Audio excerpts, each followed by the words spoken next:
Juan Fernando López Aguilar, eurodiputado socialista, es además el presidente de esta Comisión de Libertades Civiles del Parlamento Europeo y el autor del informe para la reforma y mejora de la legislación de trata de personas en la Unión Europea. Un saludo, Juan Fernando.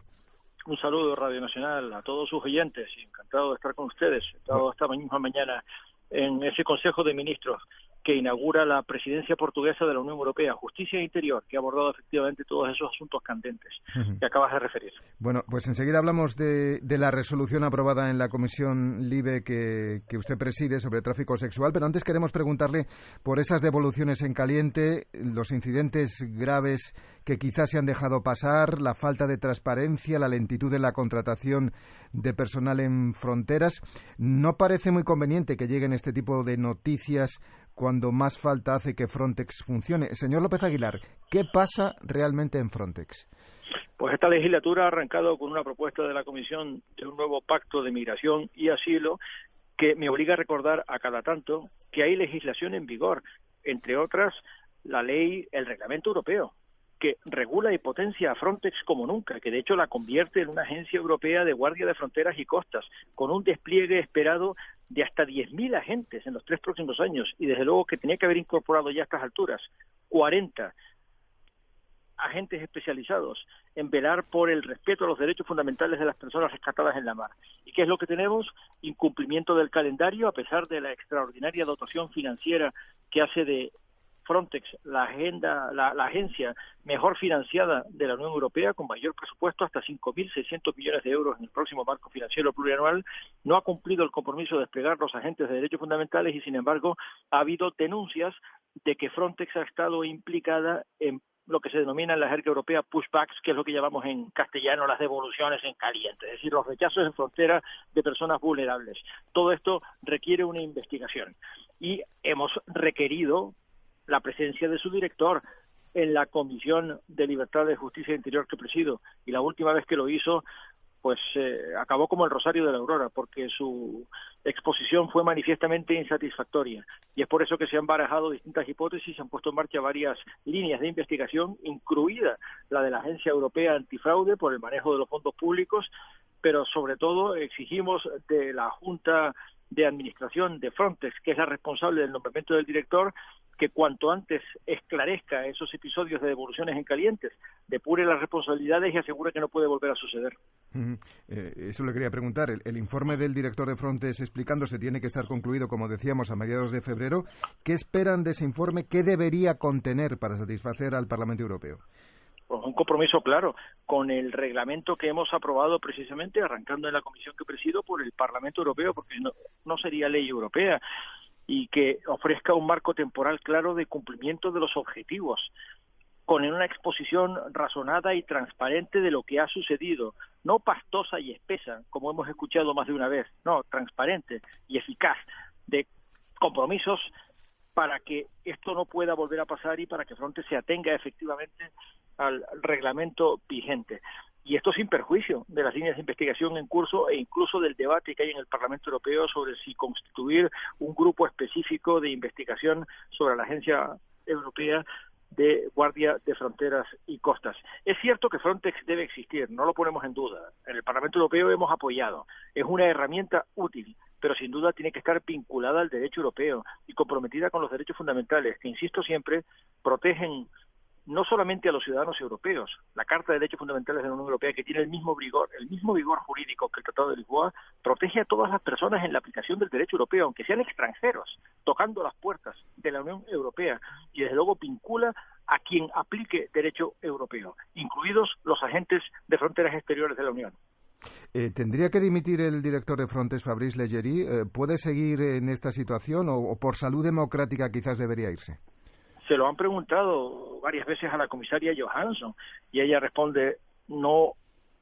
me corresponde a mí decidir, le corresponde a la Junta de Administración, el Management Board se le llama, de la agencia Frontex, y por tanto esa decisión corresponde a los representantes de los gobiernos de los Estados miembros en la Junta de Administración de la agencia. Pero déjeme decirle que, además de ser presidente de la Comisión de Libertades, Justicia e Interior del Parlamento Europeo, pertenezco al Grupo Socialista que le ha pedido la dimisión. Expresamente se la ha pedido. y por supuesto ha puesto también sobre la mesa la posibilidad de poner en marcha una investigación específica, es decir, una unidad de investigación específica dentro del Parlamento Europeo. Ya se vería cuál sería el formato exacto sobre las actividades de la agencia Frontex para asegurarnos de que cumple no solamente sus objetivos, sino el derecho europeo. Bueno, algunos de los incidentes en los que está inmerso Frontex son con Hungría, vinculados al incumplimiento del Estado de Derecho por parte del gobierno de Víctor Orbán y por prácticas que van en contra de la reglamentación comunitaria. En diciembre pasado, el Tribunal de Justicia de la Unión Europea prohibió las devoluciones en caliente como las que llevaba a cabo el gobierno húngaro hacia Serbia. A pesar de todo, han seguido ejecutándose esas devoluciones. Ahora Frontex decide suspender toda colaboración con la policía húngara. No sé si llega tarde ya la decisión. Y sin embargo, es un caso único en la historia de la Unión Europea que un Estado miembro, además de reciente adhesión, en este caso dos, porque hace pandilla con Polonia, como todo el mundo sabe a estas alturas, sea recalcitrantemente incumplidor del derecho europeo, digámoslo claro, violador del derecho europeo, en quebranto del derecho europeo, pero además en desacato de las sentencias del Tribunal de Justicia. Hubo un tiempo en que era posible que un Estado incumpliese una norma de derecho europeo, pero cuando había una sentencia del Tribunal de Justicia que lo ponía negro sobre blanco, el Estado acataba la sentencia y la cumplía reluctantemente, aunque le costase, pero la cumplía. Y sin embargo nos encontramos aquí con que Hungría y Polonia están en manifiesto desacato de un conjunto de sentencias del Tribunal de Justicia, incluida, por cierto, la que protege la independencia de su poder judicial y las actuaciones imparciales de la Fiscalía que se esperan de las fiscalías de Hungría y Polonia, cada vez más manipuladas para convertirse en herramientas de la mayoría absoluta que sustenta al gobierno en ambos Estados miembros, tanto en Hungría como en Polonia. Por lo que ha habido que recordar 1 billón de veces que la idea europea de democracia no consiste sencillamente en la regla de la mayoría, ni mucho menos en el abuso de la mayoría, sino en el respeto de las minorías y en la garantía de la función de oposición. Lo vemos en las devoluciones en caliente en fronteras, en manifiesto de desacato del derecho europeo, como lo vemos en prácticamente la proscripción, es decir, la desaparición del derecho a interrumpir voluntariamente el embarazo de las mujeres en Polonia, que les ha hecho manifestarse masivamente estos días en la calle con el apoyo de una amplia mayoría del Parlamento Europeo, desde luego del Grupo Socialista al que pertenezco y de la Comisión de Libertades que presido. Hemos mencionado antes ese nuevo pacto de migración que presentó la Comisión Europea en el mes de septiembre. Quiero recordar, se ha hablado de ello en la reunión de hoy de los ministros de Interior, aprovechando también esta presidencia portuguesa, como nos comentaba Juan Fernando López Aguilar. ¿Qué ocurre con este pacto de inmigración? Porque fue recibido como una gran panacea que por fin y de una vez por todas iba a solucionar el tema de la inmigración en la Unión Europea, pero poco a poco se está desinflando. Incluso hay países como el nuestro, como España, que lo critican abiertamente porque no responde a las expectativas y a lo que se esperaba. ¿Qué pasa con este pacto de inmigración, señor López Aguilar? En primer lugar, todavía no es un pacto. Para hacerlo necesita que los dos colegisladores, es decir, las dos instituciones que ostentan el poder legislativo de la Unión Europea, que son el Consejo y el Parlamento Europeo, sin ninguno de los cuales no es posible que haya una ley europea en vigor, se pongan de acuerdo. Pero el Parlamento Europeo rige el procedimiento legislativo del espacio de libertad, justicia y seguridad. Por tanto, todas las iniciativas legislativas que acaba de poner en marcha la Comisión solo serán ley y solo serán pacto, por tanto, cuando el Parlamento Europeo las apruebe. Y estamos en ello, y por tanto queremos corregir algunos desequilibrios que hemos detectado y criticado en los contenidos de esas iniciativas legislativas que la Comisión ha denominado un nuevo pacto por la migración y el asilo. ¿Cuál es, a mi juicio, el problema fundamental? Lo he dicho muchas veces y lo he dicho también esta mañana con claridad, con rotundidad en el Consejo de Ministros de Justicia e Interior de la presidencia portuguesa. Hay un desequilibrio entre la carga que se deposita en los hombros de los estados que tienen fronteras exteriores de la Unión, sobre todo las vulnerables ante el Mediterráneo y el Atlántico. Todo el mundo sabe cuáles son: Grecia, Chipre, Malta, Italia y España, también en el Atlántico, en Canarias. Les obliga a introducir procedimientos de frontera muy estrictos, pero a la hora de la solidaridad vinculante que ordena el Tratado de Lisboa, la Comisión lo que propone es una solidaridad flexible y a la carta, en modo que hay estados que podrán participar, si quieren, de realojamientos, y otros estados, en cambio, se limitarán a financiar viajes de retorno, lo que se denominan return sponsorships o sponsored returns, es decir, financiar vuelos de vuelta. Eso necesita aclararse, necesita articularse para que la solidaridad sea realmente efectiva y para que exista un equilibrio entre la responsabilidad común y la solidaridad vinculante que ordena el Tratado de Lisboa, manifiestamente incumplida hasta la fecha. Hay mucho trabajo por delante y mucha tela que cortar, y creo que la Comisión acierta cuando dice una y otra vez que tenemos que aprender en toda la Unión Europea que la migración no es una crisis ni una amenaza, la migración es un hecho, lo ha sido siempre en la historia de la humanidad, y que de hecho puede ser manejada. Ahora, eso sí, solo puede ser manejada si lo hacemos de manera común, con responsabilidad compartida, a escala europea, y por supuesto si lo hacemos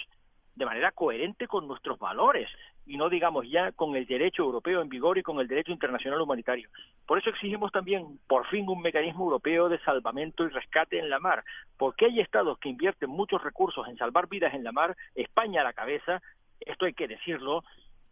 Salvamento Marítimo ha rescatado a 23.000 personas que de otro modo hubieran perecido trágicamente en el Atlántico, en la ruta migratoria hacia Canarias, que es la más mortífera hacia la Unión Europea. Salvamento Marítimo ha rescatado 23.000 vidas con cargo a recursos públicos financiados por el presupuesto de España. Y es cierto que ha habido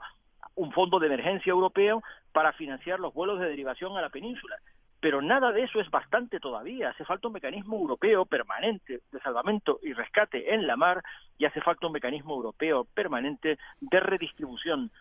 es decir, de realojamientos de las personas rescatadas en la mar para que no se encajen, para que no se embolsen, para que no se exaspere la capacidad de acogida de los estados de primera recepción, como es el caso de España.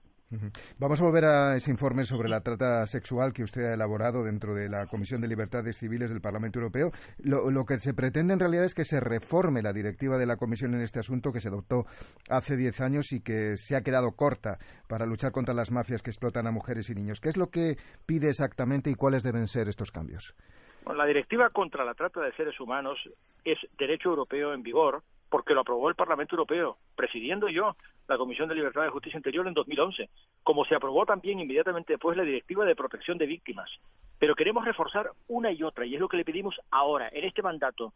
10 años después, a la Comisión, a la vista de la experiencia. Y la experiencia es que la tasa de persecución penal, no digamos de condena, de enjuiciamiento y condena, de traficantes de personas es mínima en los Estados miembros. Y hace falta proteger a las víctimas de trata y proponemos para ello una medida muy novedosa, que consiste en legislar con un instrumento de derecho penal europeo, porque la directiva contra la trata de seres humanos es derecho penal europeo, y nuestros oyentes tienen que saber que el legislador europeo actúa desde hace 10 años, desde que entró en vigor el Tratado de Lisboa, como legislador penal europeo y legislador de garantías procesales europeas, para que se tipifique en todos los Estados miembros como delito el uso de servicios de personas traficadas, es decir, de víctimas de trata, incluidos los servicios sexuales, porque hay que saber que la prostitución en Europa en estos momentos describe un paisaje pavoroso que se ensaña con la explotación de las víctimas de tráfico, de las víctimas de trata, y hay que penalizar el consumo a sabiendas o el uso a sabiendas de servicios sexuales de personas que han sido víctimas de trata, que están siendo víctimas de trata porque llegaron a Europa víctimas del tráfico de seres humanos. Mucha gente piensa que cuando hablamos de las mafias que trafican con personas, hablamos de redes criminales que operan en África, y se limitan simplemente a embarcar a sus víctimas en una costa norteafricana y una vez las abandonan a su suerte en la mar, ahí se acabó la mafia. No es verdad, esa mafia tiene terminales en Europa, que no es que sean cómplices ni colaboradoras, son autoras también de delitos de explotación de personas en Europa, porque se explota a personas en la prostitución, se explota a personas en la agricultura, se explota a personas en los servicios sin derechos, personas que han sido víctimas de tráfico, y creo que penalizar el consumo de servicios o el uso de servicios o la prestación de trabajo de personas víctimas de trata es luchar contra la esclavitud en la Unión Europea. Bueno, no queremos dejar pasar la ocasión de tener en nuestro programa a Juan Fernando López Aguilar para preguntarle por esa polémica de las vacunas de la pandemia. El Parlamento Europeo ha exigido repetidas veces transparencia total en los contratos. La Comisión se resistía alegando que eran cuestiones casi de Estado. Ahora se ha demostrado que era más necesaria que nunca esa transparencia, pero lo cierto, señor López Aguilar, es que seguimos sin conocer realmente qué ha firmado la Unión Europea de verdad con las farmacéuticas, a pesar de todo. No soy el especialista de la Delegación Socialista Española en vacunología ni en la lucha contra la pandemia. Tenemos compañeros muy especializados en el ámbito de la Comisión de Medio Ambiente y Sanidad y de Mercado Interior, pero sí puedo decirle que estamos recorriendo muy deprisa un territorio inexplorado, ante una situación sin precedentes. La Unión Europea, en una competencia que se entendía siempre subsidiaria de los Estados miembros, como era la de la salud pública, lo que llamamos en España la sanidad, ha tomado decisiones estratégicas acertadas, que es coordinar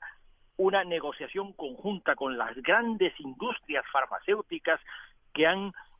inventado, patentado y están en disposición de producir las vacunas que necesitamos imperiosamente. Y ha negociado ventajosamente un gran contrato multimillonario para obtener las vacunas que permitirían cumplir nuestra promesa de que en el verano el 70% de la población de los Estados miembros de la Unión Europea esté vacunada e inmunizada contra el virus. ¿Y qué sucede? Que las industrias farmacéuticas están echando un pulso, nada menos que a la Unión Europea, y están intentando arrastrar a la Unión Europea a una subasta a ver quién paga más, en una competición feroz entre los estados de la comunidad global, es decir, entre los estados del planeta, para comprar vacunas a toda prisa, algunos estados dispuestos a pagar precios más altos que otros estados. Y esto significa un incumplimiento flagrante de las condiciones de contrato. Pero la consecuencia es clara para la Unión Europea. La única posibilidad que tenemos de ser relevantes y doblarle el pulso a las grandes industrias farmacéuticas es actuar juntos, representados por las instituciones europeas, con el Consejo dándole un mandato de negociación a la Comisión y la Comisión siendo capaz de imponer las normas de derecho europeo, incluidas las normas de transparencia, en las cláusulas contractuales a la industria farmacéutica. Y si es necesario, pues utilizar todas las herramientas legales posibles para multiplicar la capacidad de licencia, es decir, de distribución de la patente de las vacunas, que incremente la velocidad de producción de la industria farmacéutica, porque la industria farmacéutica nos está amenazando con que si no es capaz de incrementar su capacidad de producción, no podrá cumplir el ritmo de vacunación que había comprometido con la Unión Europea, porque la Unión Europea ha pagado una cantidad multimillonaria. Creo, por tanto, que tenemos derecho a exigir que la respuesta sea coordinada a escala europea, y solo a escala europea conseguiremos plantar cara a los abusos de la industria farmacéutica en un momento en que la humanidad, y particularmente la Unión Europea, necesita imperiosamente ver la luz al final del túnel, que requiere saber que podemos esperanzar, tener la esperanza de que vamos a estar inmunizados contra el virus más pronto que tarde. Juan Fernando López Aguilar, presidente de la Comisión de Libertades Civiles, Justicia e Interior del Parlamento Europeo. Muchas gracias, como siempre. Gracias a ustedes por la llamada. Un placer hablar de asuntos europeos con Radio Nacional. Hasta la próxima.